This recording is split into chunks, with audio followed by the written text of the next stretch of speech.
Hi అండి, welcome to grandma channel. ఈరోజు చూడండి, పచ్చిమిరపకాయ బెండకాయ పచ్చడి చేద్దామని రోటి పచ్చడి. ఓకేనా? అది ఎలా చేయాలో మీకు చూపిస్తా. ఇప్పుడు స్టవ్ మీద కళాయి పెట్టుకొని మిరపకాయలు వేపుకున్నా.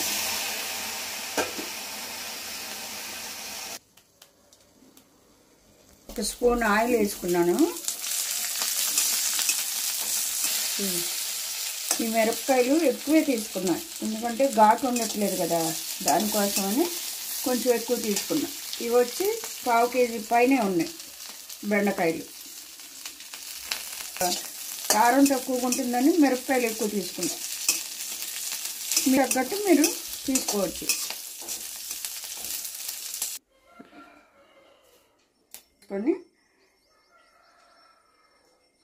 ఈ బెండకాయలు కూడా వేపుకున్నాం. ఇలా బెండకాయలు కూడా మగ్గినాయి కదా, ఇప్పుడు మనం ఇవన్నీ తీసేసుకొని రోట్లో నూరుకోవాలి. అవి ఎలా చేయాలో చూపిస్తాను.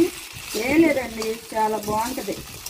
ఎందుకంటే ఇప్పుడు కూరగాయలు కూడా రేట్లు బాగున్నాయి కదా, కాబట్టి ఈ పచ్చడి చేసుకున్నాం అనుకో 2 రోజులు ఉంటుంది. కమ్మగా కూడా ఉంటుంది, పిల్లలు కూడా ఇష్టంగా తింటారు. చూడండి ఒకసారి.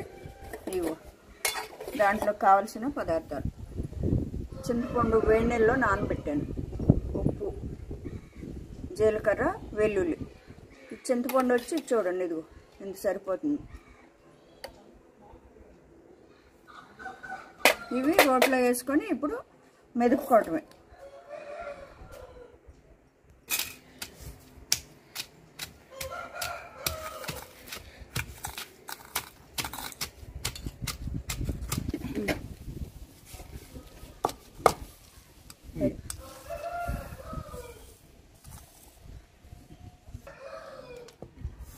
చింతపండు అండి, చూసారా? జీలకర్ర, చింతపండు మొత్తం నలిగిపోయింది. ఇప్పుడు బెండకాయలు వేద్దాం.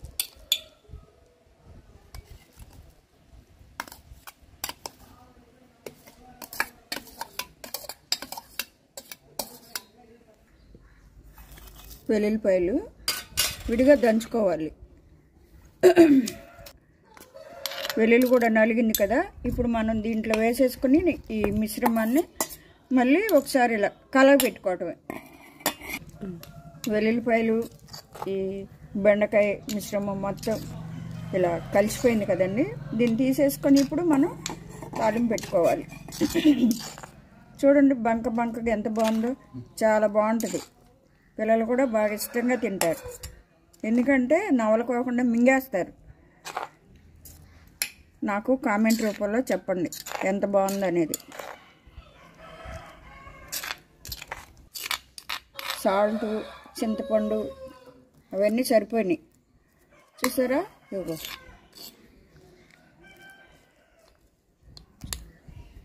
ఓకే. సాల్ట్ కావాలంటే ఎవరి టేస్ట్ తగ్గట్టు వాళ్ళు కలుపుకోవటమే. మన కారం కూడా సరిపోయింది. ఓకే అండి, ఇప్పుడు దీన్ని మనం తెరమూత పెట్టుకుందాం.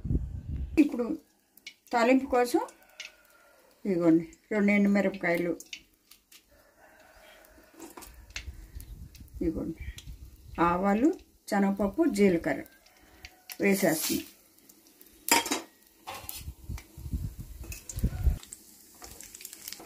ఇంగు వేస్తున్నానండి, కరివేపాకు.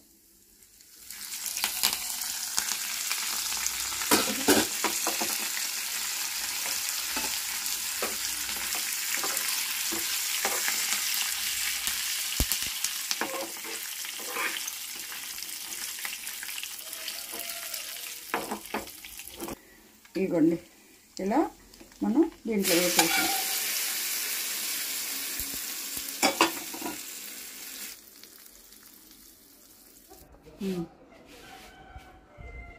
అయిపోయిందండి బెండకాయ రోటి పచ్చడి. అలాగే ఈ వీడియో కనుక మీకు నచ్చితే లైక్ చేసి, షేర్ చేసి, సబ్స్క్రైబ్ చేసుకోండి. తప్పకుండా చూడండి, మీరు కూడా ట్రై చేయండి. ఓకేనండి, బాయ్.